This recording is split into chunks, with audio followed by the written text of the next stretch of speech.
Hello, world. Welcome back to Golf Subpar with Colt, Knost, and Drew Stoltz, our final episode of 2023. It's been an incredible year. As always, my man Sleaze. Thanks to everyone out there for listening.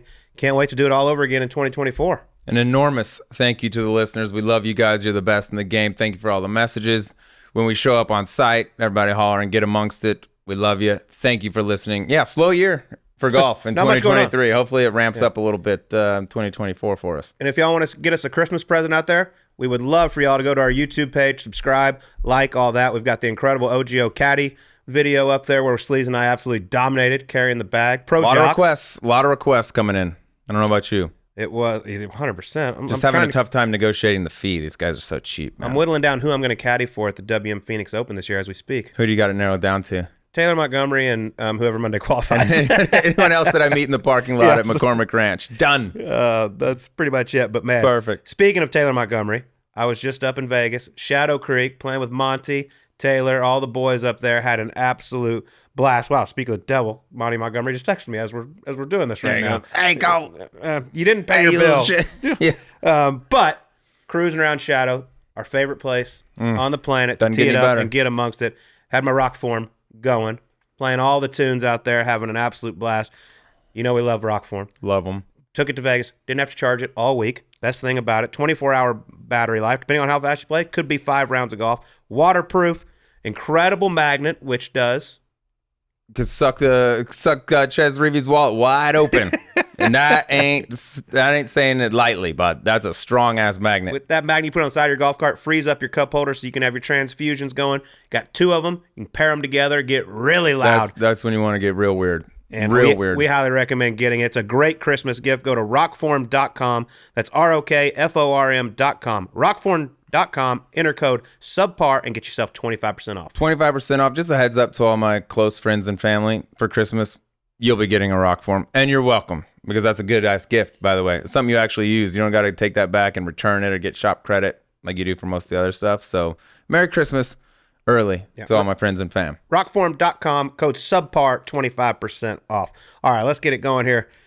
Little slow week in the game of golf. Had the PNC Championship, which is always awesome to watch. All the parents and their kids, whether it be, or the kids and their grandparents, whatever, out there teeing it up.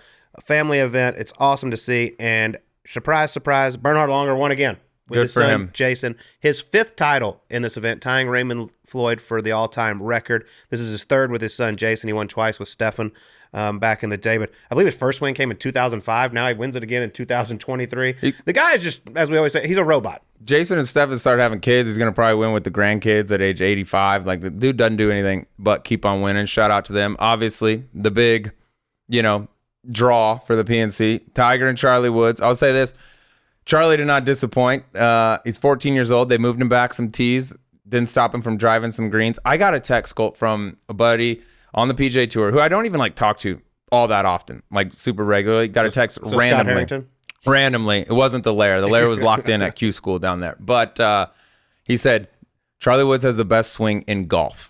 It's a bold statement. Right now, which is bold. And like we said before, I was like, prepare for all the freakouts about Charlie, and we're going to give him 15 majors and all that stuff. He might win 10 majors. He might never play on the PGA Tour.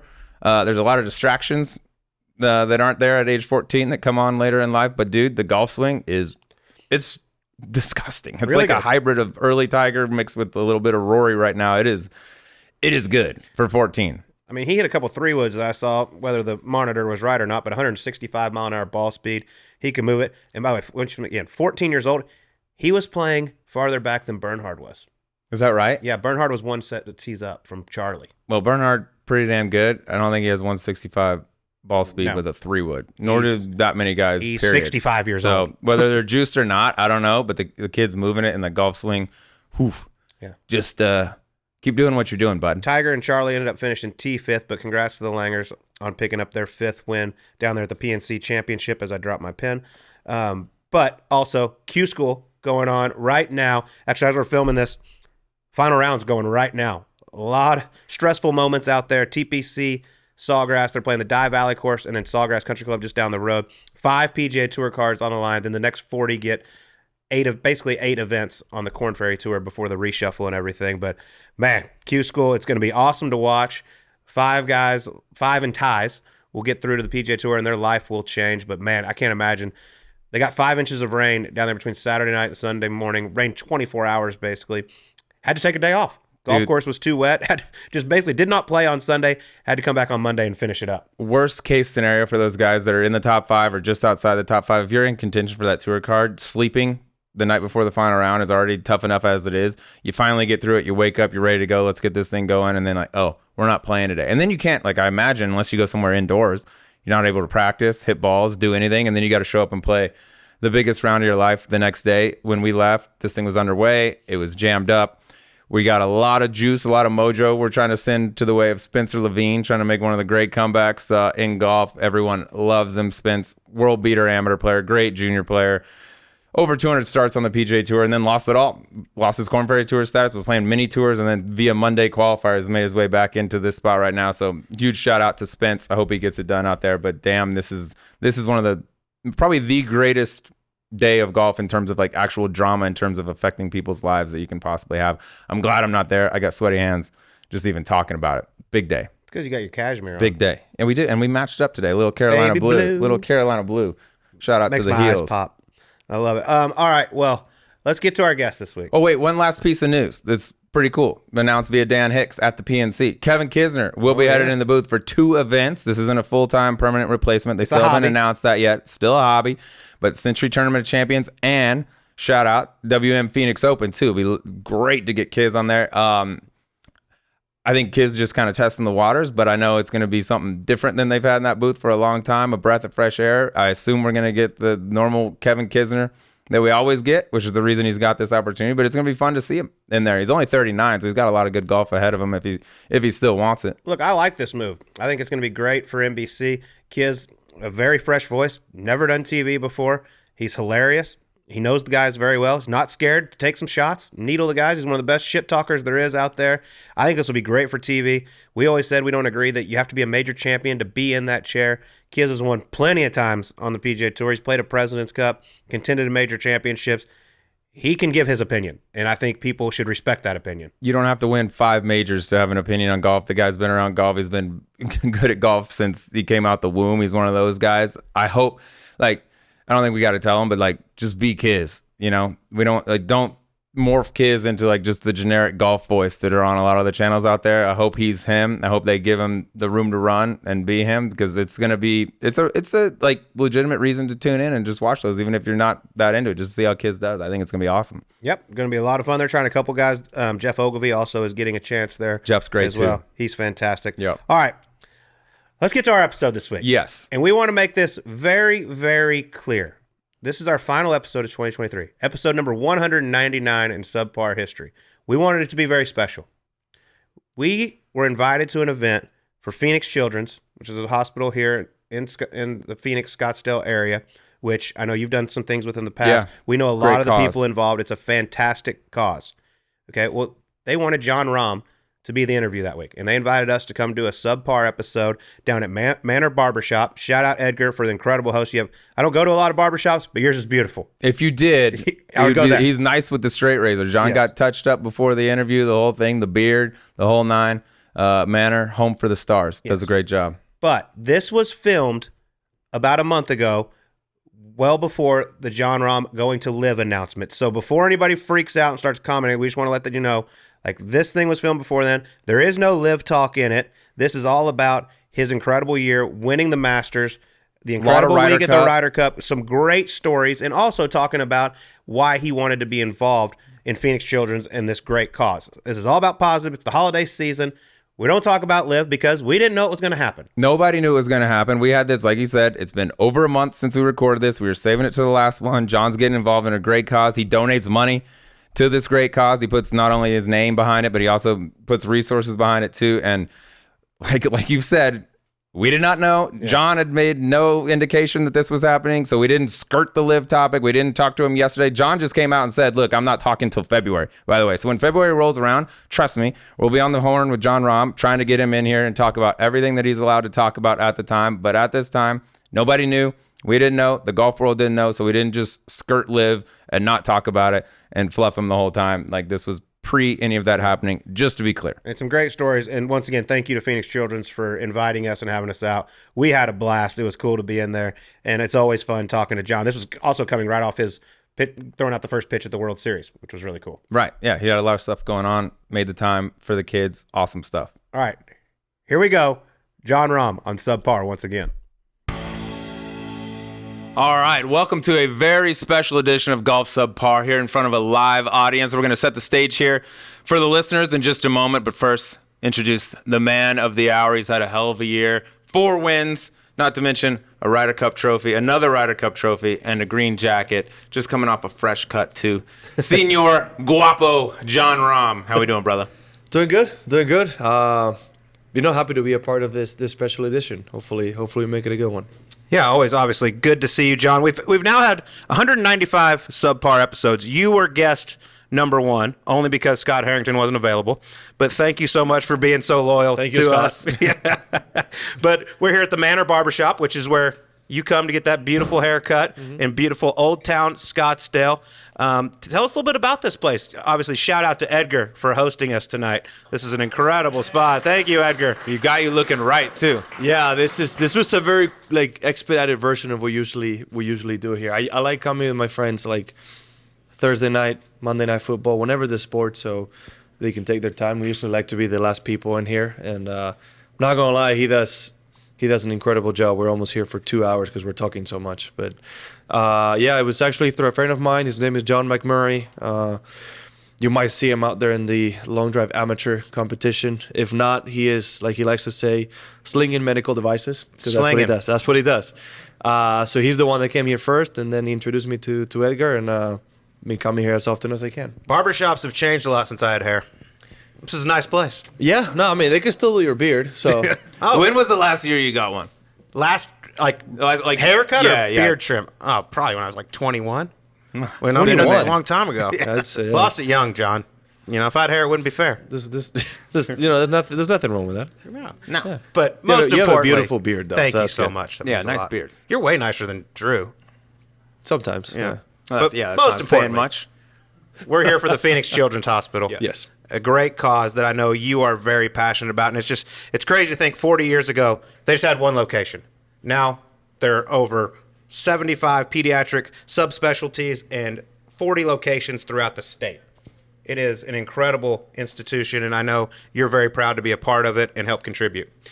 It's being in the position that I'm at as a professional golfer, I try to help if I can as much as possible. So it's such a cool idea, such a cool project to be a part of, and I'm just glad I'm just glad I was available tonight to be able to do this. It's a beautiful event, and as somebody that had I been born here, I very likely would have been a patient with my club foot. So for many to come, it's only fair that they get the best gear possible. And does it resonate with you a little bit more even now that you're a father of 2? Oh yeah.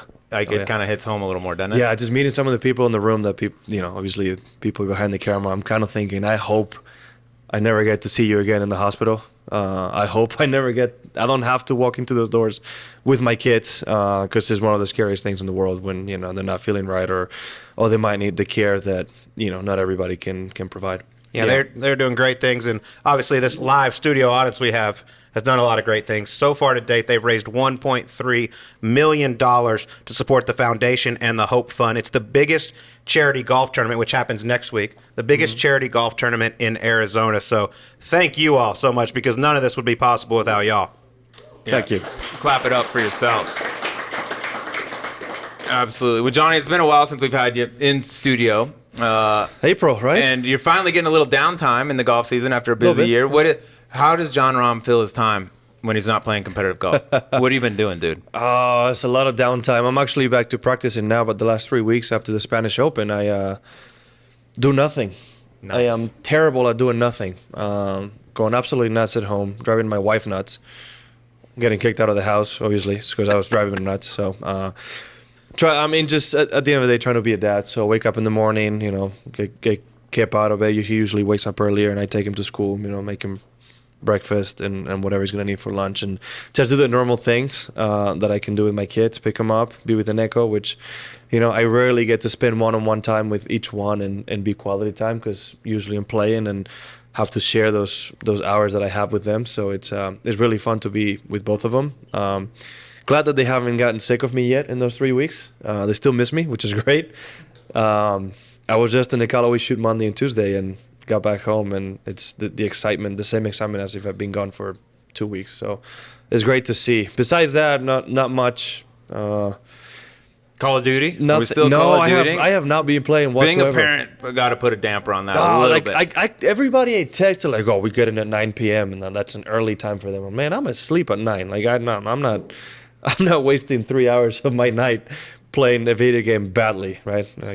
That's just not gonna happen. So I try to use that time to spend with my wife, which again we usually put the kids down, have dinner, and I'm kind of getting ready for the next day of practice, next day of tournament. So it's nice to have that downtime with them as well.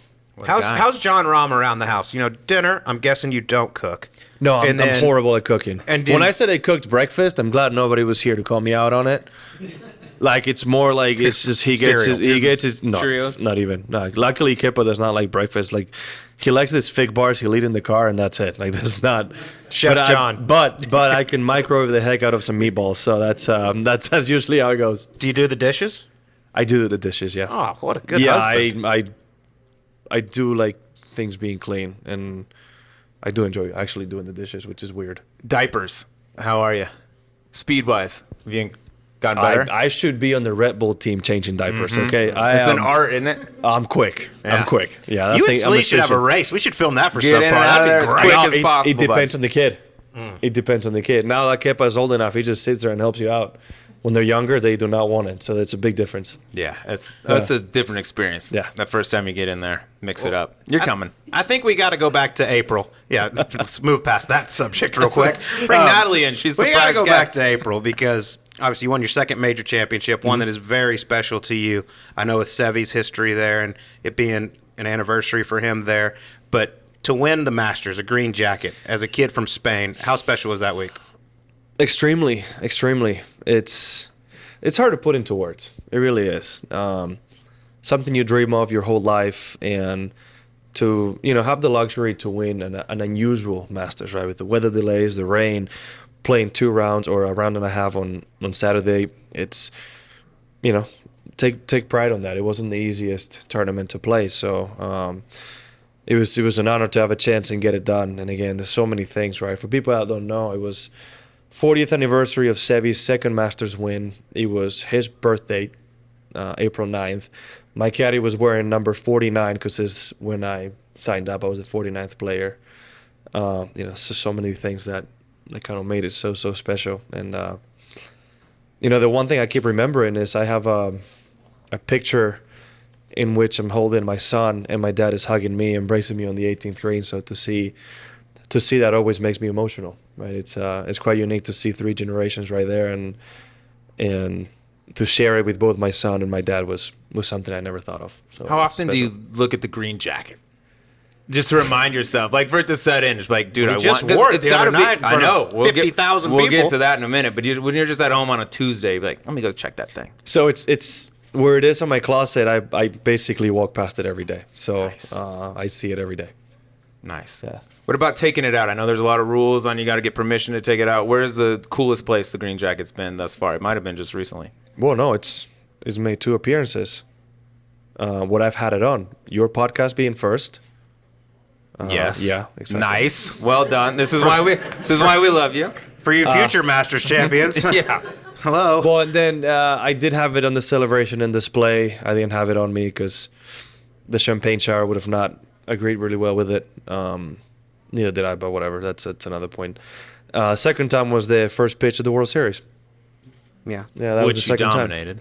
How do you feel about that first pitch? It was. Very few times I've been that nervous in my life. No kidding. Yeah, because the problem is, I should have blocked a few numbers. You can call them out. We'd love to hear Because who. his friends are just haters. Like when I tell people, I told I'll just say, I told my brother-in-law, and when he found out, he's like, man, you got to throw a strike. I'm like, throw a strike? Who do you think I am? Like, if I had a forehand in hand, I'm confident I can do it. But like I'm not, right? And there's like, yeah, you can't lob it, you can't bounce it. I'm like, thanks. So I started asking baseball players on what to do, and everybody was pretty much on the same level. They're like, don't go on the mound, which I wasn't allowed to do. It's great. But then everybody's like, don't lob it, don't bounce it. And I'm like, okay, well, that leaves me one option. And then the one friend in common, he comes up in this podcast a lot, Ben Herman. I'm driving to the stadium, and the text I get is, man, you should let your wife throw it because I know she's going to get it over the plate. For people that don't know, my wife threw javelin in college, so she has a heck of an arm. He texted Evan Longoria while I'm in the clubhouse, so he comes up to me to show me the text. And I'm like, man, this is 5 minutes before, and I'm getting all this, like, players actually giving me a hard time. So, Meanwhile, can we talk about how he's texting Evan Longoria right before a World Series game? Yeah, maybe leave the guy alone. Hey, it's exactly what I was thinking. I'm like, yeah, maybe don't text him. One thing to text you, but the guy actually has to play in the game? Yeah. Yeah, thanks, Ben. He's probably texting you 5 minutes before your final round tee time at the Masters. No, he didn't. I don't know. I didn't look at my phone, but yeah, there's a few haters. I did practice though. In the jacket? Yes, I didn't practice on slacks though. That was the mistake. The restriction. The leg kicks hampered. There was no movement tailored whatsoever, so that's why. So in all my practice, I never missed a pitch right, ever missed it right. And when that knee came up and barely moved, I'm like, well, I guess we're going from here. And that was straight to the right, no mobility. So actually, there was a couple good ones at home that I felt good about. I'm like, actually, he's respectable. But yeah, I just 50,000 people weren't watching you though. Yeah, no, that was plus all on Hey, TV. Travis that play became real small. Yeah. I'm gonna say that's It's one of the only Matthew, get balls some the slaps. Rangers didn't hit that night, though. Now that I think of it, it's one of the only balls the Rangers didn't hit that night. Yeah, good for you. There were some good tweets after that would have been a walk because Yeah. I would have smoked him straight in the face. There were some good tweets from the golf people after it was 10-0 in the third. They're like, did they leave Jon Rahm in for the first 3 innings? They might. I mean, Might as well. I might as well. Yeah. Bullpen game. I That was good. I would have walked the first 3 guys, and then they would have just hit the next and beat 5-0 either way. So Well, I know a lot of people here. Some were actually in attendance over in Europe, in Rome, at the Ryder Cup, which, congratulations, I guess. Thank you. A lot of Thank you. disappointed people in this Thank you. room, John. Yeah. So, John, just tell us, why does the USA suck when they go to European soil? Give us all the secrets. I don't know. What do I know? I don't know what's going on the other side. Yes, you do. I really don't. I wish I did. Give us your opinion. I mean, simply put, this time we played better than they did. That's all I can say. That's a boring answer. I don't know. I just For 30 straight years over there. that's I'll awesome. ask you this, because so much was made about the 30-year drought. The I think Americans it has can't more win. to do with us than it does with them. That's my guess. Do you think there's more pressure? Was there more pressure on you guys as a European team being like, we got to be the team that doesn't lose the 30-year streak? Or is it more on the Americans like, we got to be the ones that break this? I can't talk for the whole team, but I certainly felt the pressure. Being first out with Terrell, you're kind of put in a position to set pace and get some blue on the scoreboard, which luckily we did right away. But I felt it. Yeah, I mean, you don't want to be the team that lost it at home, right? So there was pressure. There was pressure for sure. But it's also motivational, right? We had Jose Chema as a vice captain, and he can tell you all the stories in the world because he's been part of most of those teams that defended that cup at home, right, and changed it. So he was part of a team that won away for the first time at Muirfield Village. So it's great to have somebody with his charisma and his stories and his legacy in it. And I think a lot of little different things combined that make it so special for us. That is what made us play the way we did the first 2 days. I heard Jose was unbelievable in the team room. Hard to explain. That's so cool. I have a picture on my phone that would tell you right there exactly what it means. Yeah. It's hard to describe, but and he doesn't know they took this picture. Well, I told him, but he didn't know when they took the picture.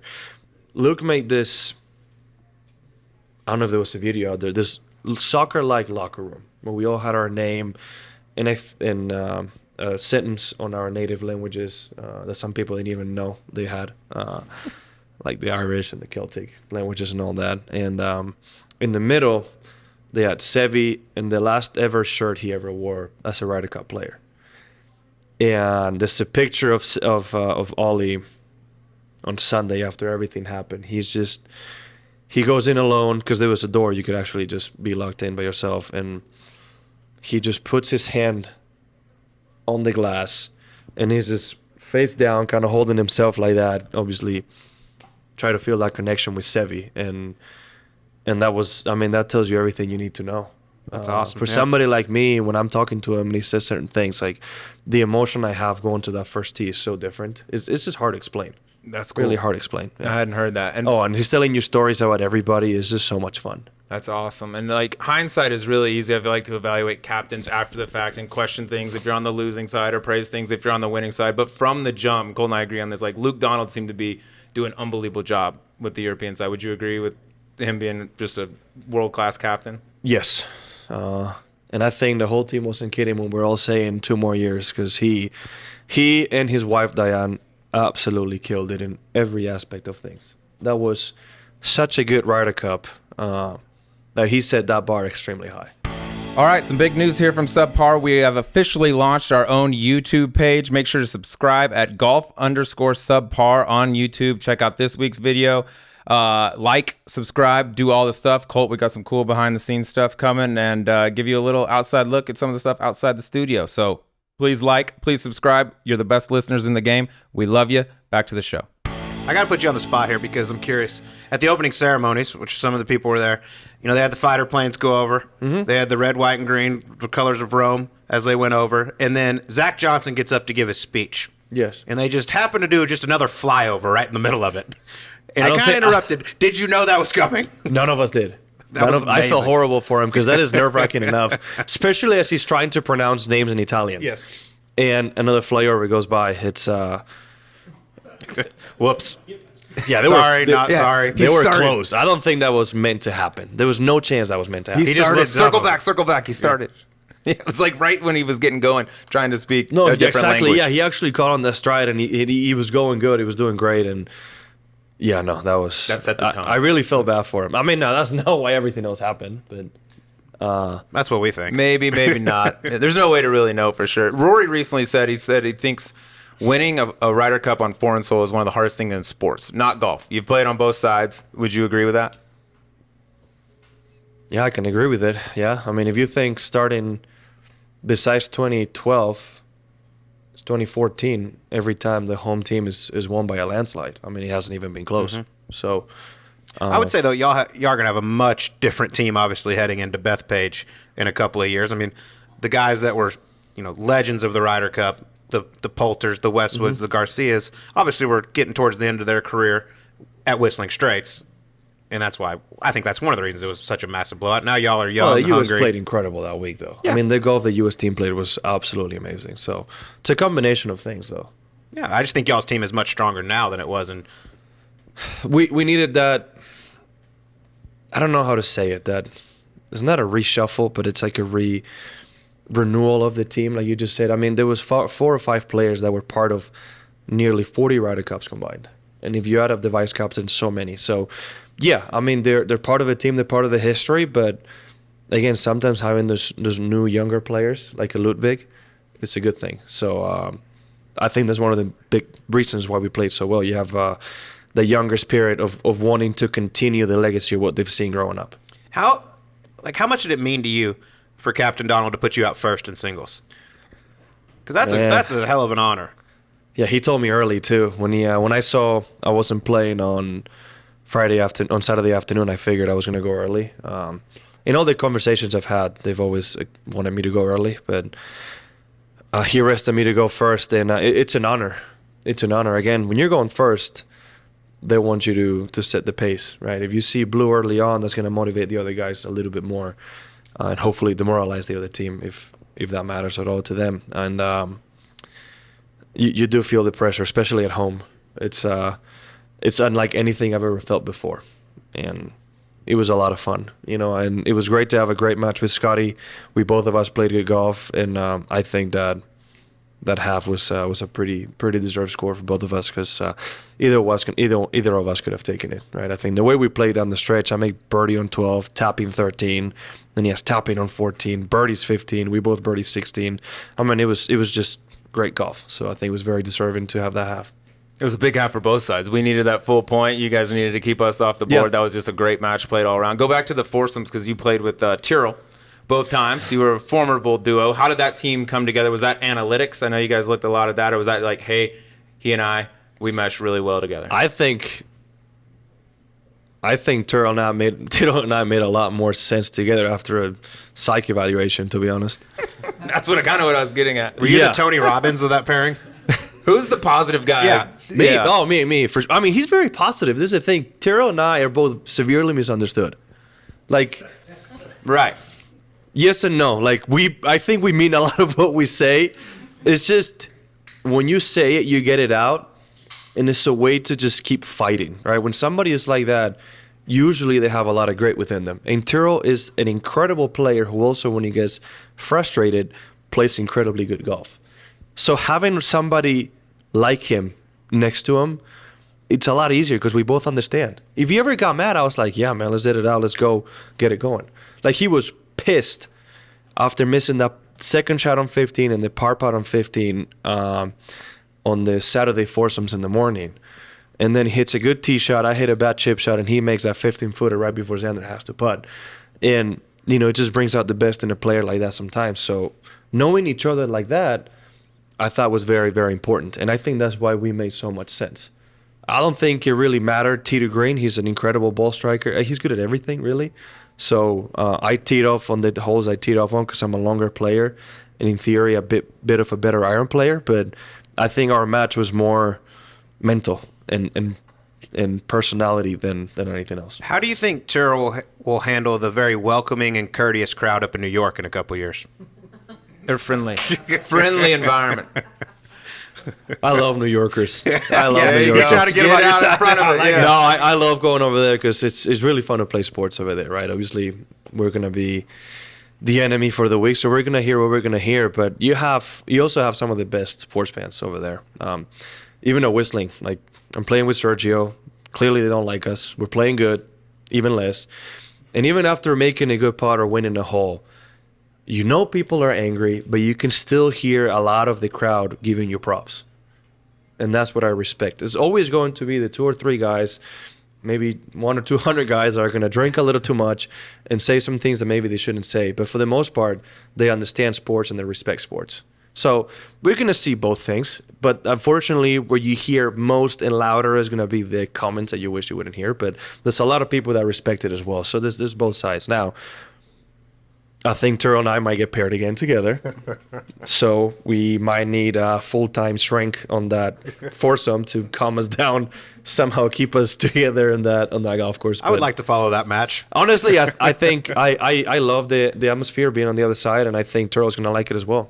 Yeah, you two are the guys that I would think like that might fire you up, hearing the boos and the things like that. But there's some guys, we especially hear in golf, things like that like, so often at this point that it's just because of the way we are. Like, every time we get mad, I always hear somebody, "Oh, there goes Rahm again." Like, yeah, well, I mean, it's going to happen. What do you expect? Like, I hear it, he hears it, you laugh, you move on. You should start doing like Cooch and just be like, shoot, darn it. golly shucks. I've tried. It almost frustrates me more to just say that. I don't know why. It's like, Speaking of drinking too much, most importantly, who is the MVP of the after party? I was the LVP, the least valuable player. Oh, Because It's disappointing. I let the team down severely. So I thought it was going to be Shane, but everybody told me the dark horse in the race was Seb Straka. oh yeah. Apparently Seb can put down some. The ox can put go. some drink. Yeah. I mean, he's basically from Georgia. It's not even really fair Yeah. he was on y'all's team. Well, I don't know. I think if there's a drinking competition, the European team wins by a landslide. I do. And also, who came up with that incredible song that America is terrified and Europe's on fire? Y'all The sang on USA is terrified. That's the No, one. that might win a Grammy. That's the that one. was the crowd. That was the crowd. So I liked it. You guys saw the video of us doing it on the bus, but we heard it through the entire tournament, and you hear different versions. I heard the USA is terrified, Rambo's on fire, Rory's on fire, they just Tyrrell's moved it. on fire. So you could do it with so many names that we heard it throughout the entire tournament.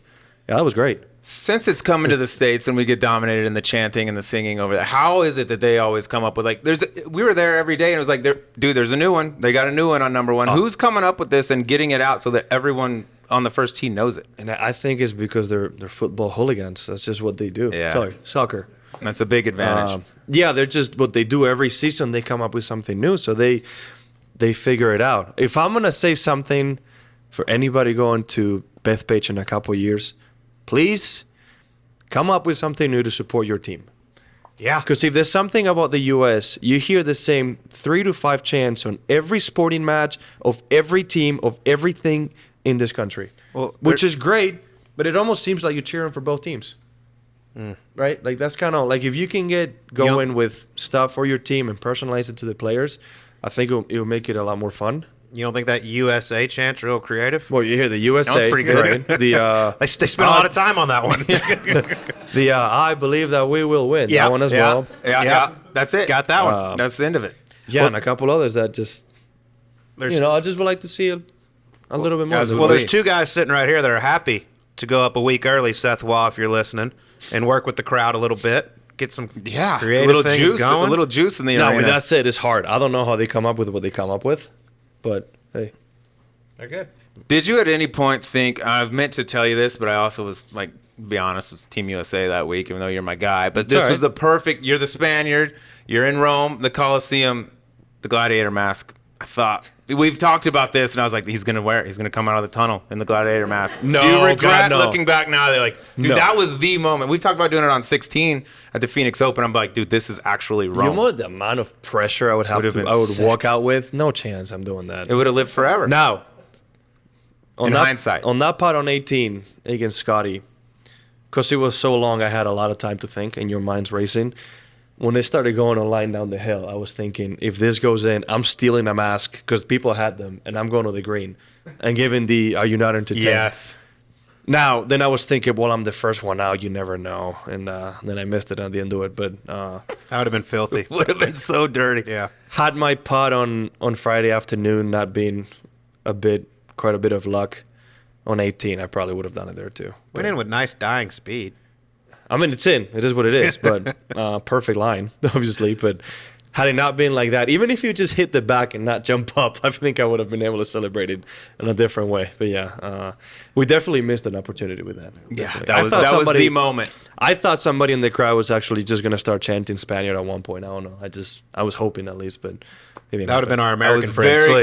very close to texting you like, dude, this is the time. I can't commit treason, but if there was ever a time, this is it. It would have been, yeah. All right. So it worked out all right for Well, you. since we are here at the Manner Babershop on this very special occasion with Phoenix Children's Hospital, we're not going to do the E9. Instead, we have some questions from the audience. Okay. Okay. And I don't know if we should say the names because with some of these questions. Don't do it. We'll just keep it anonymous. We'll be able to tell who wrote it Yeah. by once you read This it. one's actually serious. What is the most meaningful win in your career so far and why? I've actually haven't been asked this in a while. Oh, they all mean something different. As special as the U.S. Open was, the Masters was just hard to explain. That Masters meant so much to me and I didn't think it was going to be like that. I thought the U.S. Open was always going to be the highest because the way I finished the last 2 holes in those putts. But yeah, the Masters, this Masters, I think, may go down as my most meaningful one. Can't argue with that. Hard to argue. From the Yeah, I horse's mean, mouth. unless I happen to do it in some other anniversary, I guess next year is Ollie's first Masters 30-year anniversary, so you never know. Oh, great. Go ahead and bet John again. There we go. Some inside info for you guys I over think there. the last 2 times it's finished on Sevi's birthday, a Spaniard has won. I think the last time was Sergio in 2017. See, this is helpful information before Yeah, the pre-tournament. Well, Yeah. people say those things. I don't know. It's just, I think they might. I don't know. I could be very wrong. Yeah, your turn, Sleaze. All right, fair enough. This one feels like we may have someone in the audience from the Northeast. But John, did you like the Country Club at Brookline as a venue for the U.S. Open? I thought it was a great golf course and it was a great venue. They didn't make it as hard as they could have, and it was still a 6-under winning championship. So I enjoyed it a lot. So I hope we get to go back. Okay, next one. If you were to play a competitive round with Sleaze, how many shots would he need to give you? It's been a while. It's been Yeah. a while. He used to give me 2 aside. You've gotten better, though. I'll give you that. Yeah, we might be at 1.5 aside now. It's competitive. It all depends on how many Red Bulls he has before teeing off. That's a good point. Yeah. He's switched. He's over on Celsius now. Oh, you're in Celsius? Anything that gets the heart moving. I like to feel like it's worth something. You know what I mean? That's why I'm ready for the cup. I'm ready for Bethpage if they need me. Shotgun 2 Red Bulls, That's do 10 good prep. push-ups, and that's how you practice replicate the for Ryder Cup. pressure. Yeah. People don't get it. Yeah, that's This is next level. Some people here know, but he wouldn't. I mean, he'd a total of 5 balls, 3 putts, 2 Red Bulls, and go to the tee. What else do you need? Yeah. Everyone else is overthinking it. Yeah, no. Let's not overcomplicate this thing. Agree. All Well, right. we know some Whisper Rock members that are there an hour and a half early. So, And does it work? well, this one particular one I'm thinking of, yeah. He's a doctor. Well, a fake doctor. He's a dentist. He can write prescriptions. I love that you know who I was talking Oh, about. of course. Right away. Yeah, there's By one. the way, There's one. You only think he's there an hour and a half early because that's when you get there to have breakfast and everything. He's been there. He's the first person on property. Is he? Oh, yeah. He beats Okay, the yeah. staff there. That's when he starts warming up. He's eating 3 hours before. Yeah. Steam, the whole 9. No wonder he gets up and down from everywhere. Yep.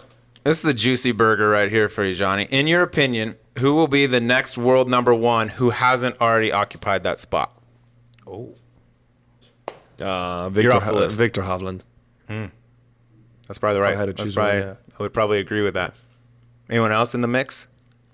God, I started Victor's thinking it about right now. rankings. Yeah, I would have to say Victor. Victor should be, I think in my mind, is the one that's ahead. Yeah, he's gotten it figured out. There's right a lot now. of players with potential to do it, but I mean, based on his progression the last few years, I think he'll be the clear one. in that short game.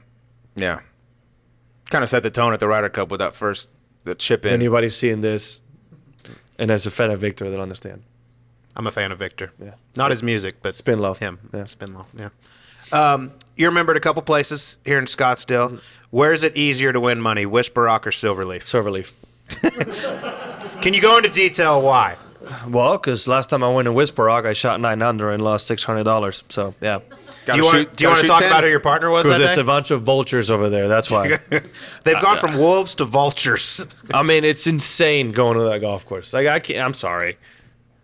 It's a nice, I gave place. somebody. I gave somebody 5 strokes. Like I shoot an even par. Like I'm like, what is going on? Right? Like it's not. Mr. Trias, don't listen to John. It's a wonderful Well, place. the worst thing is, I'm glad the people I play with the last few times don't look at the handicap they have me at, because it's ridiculous. +9. Actually, they do. They screenshot and sent it to me. They'd use a +9 and Wyndham as a +7. I said, please make Rahm give Wyndham one aside. Exactly. It's. I mean, listen. That would be incredible. That's exactly my point. And then I get some scratch golfers. Oh, I need to give you 9 strokes. No chance. in match play.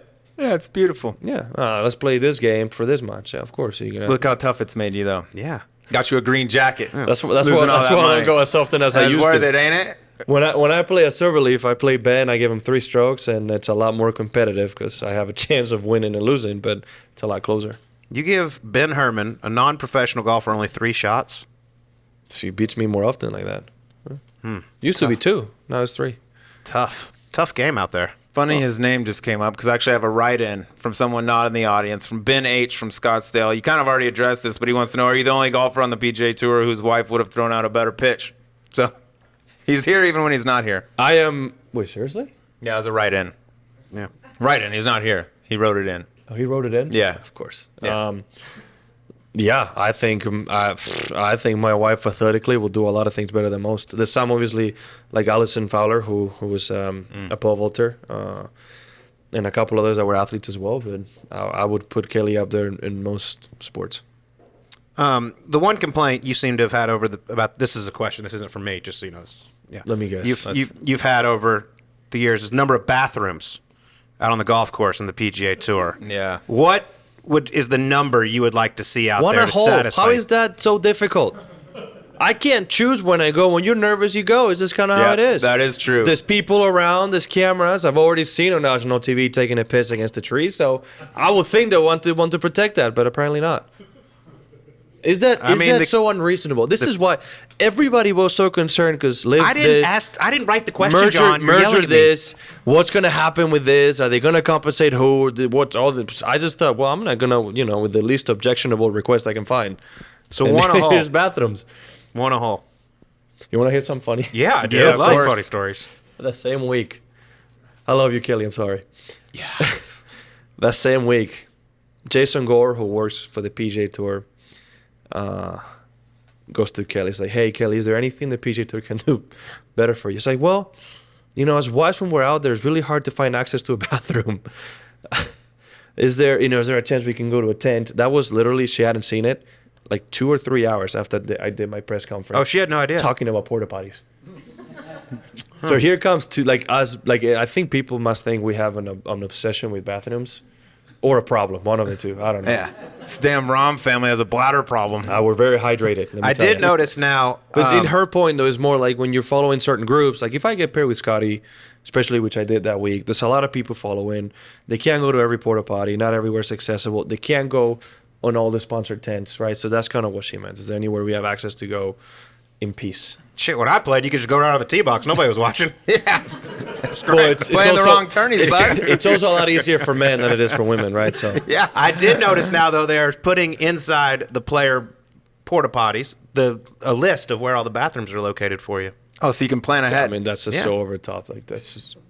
That's I nice. thought that was really courteous. of Plan them. ahead. I saw the list and I was like, I'm gonna forget in the next 2 steps. By the way, wait till you get to Bethpage. There ain't gonna be any bathrooms. Oh, I know. It's funny because one of the things in the Ryder Cup, Luke was sending me texts about, "All right, John, this is where the bathrooms are. This is holes," and surprisingly, they weren't on every hole, which is kind of frustrating. But They make you show a passport to get into one. That'll be our secret at Bethpage.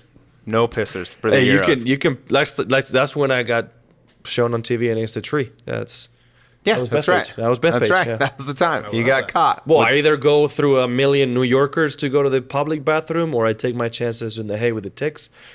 So I just went on the tree. They're very understanding people up there in New York. They liked it. It was fun. Very accommodating. Yeah, they all thought it was funny. Yep. You got any more? Well, Johnny, we appreciate you so much. Thank you for everything you do. Is that all you had? 3 we do questions? have a- No, it's not them. That was like 6.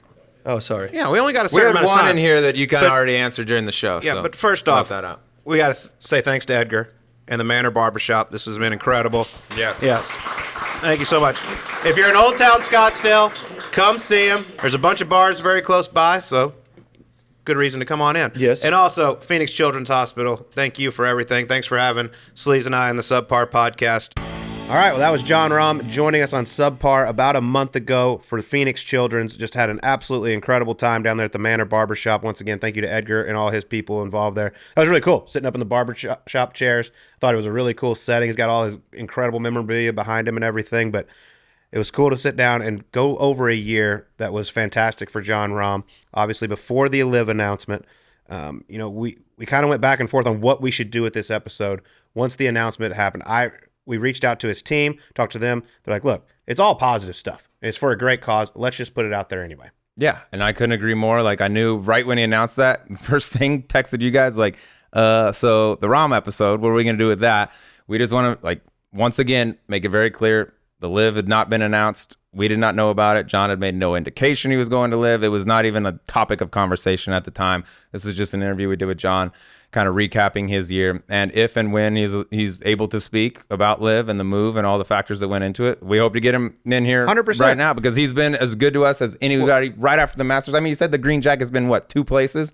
One of which He's worn was it here in our studio. He's worn it twice in public outside of Augusta National, and that was here on Subpar the week after he won the Masters, and then to throw out the first pitch at the Diamondbacks World Series game. Yeah, he's been as good to us as anybody. Every time, he wins the Masters and, like, reaches out, like, hey, you want to do an episode? I'm home for 8 days. Let's get it done. Like, he goes out of his way to help us. So all the LIV stuff, put it to bed. And by the way, like, let's focus on what he's actually doing for good. There's all this, like, talk about what's going on that's bad in the golf world. Like, he donates money to Phoenix Children's, young kids with cancer. Like, there's not a more, there's not a cause you'd rather support more than that. And Jon Rahm's doing it. So shout out to him, man. I always love talking to John. Great dude. Couldn't agree more. Always love having him on. And once again, thanks to Phoenix Children's. If you can donate to that great cause, please do. They are awesome. And John is awesome for coming on with us at all times. Like I said, we wish we could talk about the LIV stuff, but we didn't know what was going to happen when it came out. So hopefully everyone understands that. All right, and when he can talk about it, we'll do it. Yeah, and let's send y'all out a winner in 2023. Let's see if we can give you some winning football picks, which is obviously our expertise. Last week, we didn't lose. We both pushed. I know, that's hard to do. Hard to do, by the way. Better than losing. Chiefs, 10. My win by Bears. 10 at the Patriots. The Bears lost a heartbreaker for me. I was on the Bears, almost dude. pulled it off. On the Bears, too. That was, they had that one pretty much sewn up and then found a way. All right, well, let's go ahead and pick one more NFL game. This one's just wild to me. I love the story of Joe Flacco. The Fighting Flaccos, the Cleveland Browns, are catching 2.5 over the Houston Texans, by the way, who I like, but C.J. Stroud, I believe, will be out again. D'Amico Ryans could possibly be coach of the year. He's done an incredible job with them. But give me the Browns plus 2.5 over the Texans. Flacco time. He's here. Defense is little sick throwback. for Cleveland. Defense is nasty, and he hasn't been perfect, but he's led some game-winning drives since he got there. He's doing things that a lot of quarterbacks in the league can't do. What are they on their fourth quarterback in Cleveland this year? It's like that franchise. Damn, they just can't keep a quarterback around. I'm gonna go here, Colt, with a team that's trending, a team that I don't think we've even spoken about in terms of like playoffs throughout the entire season, but they're starting to play good, and there's a way for them to get into playoffs. That's the LA Rams. They're given 4 at home against the Saints. Saints good at home, haven't been great on the road this year, but Stafford's starting to play. That team's starting to play, and like all of a sudden it's like, damn, here come the Rams. So give me the Rams running hot, -4 over the Saints. All right. Chicken. Hopefully we send you out a winner in 2023. Real quick, give me the 2 winners of the college football playoff games. Here we go. This is my prediction. The winner of the Michigan-Alabama game will be your national champion. I think that's going to be a great game. I'm going to go Michigan winning the college football championship over Washington. Well, perfect. We're on the exact opposite side. Give me Nick Saban, a month to prepare. I'm not 100% confident in that quarterback, but I think Nick Saban is just arguably the best coach of all time in college football. I know Jim Harbaugh is fantastic, but they've gone through a lot this season. I think Alabama pulls the upset on Michigan. And then I got to go with the Texas Longhorns, man. I'm a Texas guy. That's who I root for other than SMU in college football. Quinn Ewer is a stud. I think that's going to be also a great game against Washington, but I'm going to go Texas versus Alabama. And Texas is officially back. Horns Texas doing it is again. back. Give me the Horns in the national 2 title. dubs. Hard to beat a great team twice. They did. They obviously had the heartbreaking loss last year to them. Then went to Tuscaloosa this year, took care of business pretty handily. I know it's tough to beat Nick Saban twice, but I think the Horns are going to do it. Yeah, Bama a different team than they were early in the year. But this is why, with all the shit that was going on with the college football playoffs, we did get 2 sweet matchups for the playoffs, and these are both really good, and I expect 2 really good ball games followed by a good national championship. TCU set the tone last year with that squeezer, that nail biter throughout. We've kind of set the bar for great championship games. Hopefully they can live up to it this year. It's going to be a lot of fun to watch. Can't wait for it. And also, once again, that's it for us for 2023. We got a couple of weeks off. We're going to go enjoy it with the family, have a little downtime, film some episodes, and we'll be back to you in 2024. Can't thank you all enough for listening. It's been an incredible year on Subpar. Thanks to our sponsors, everyone behind the scenes for all that they do. We'll talk to you on Subpar in 2024. We love you.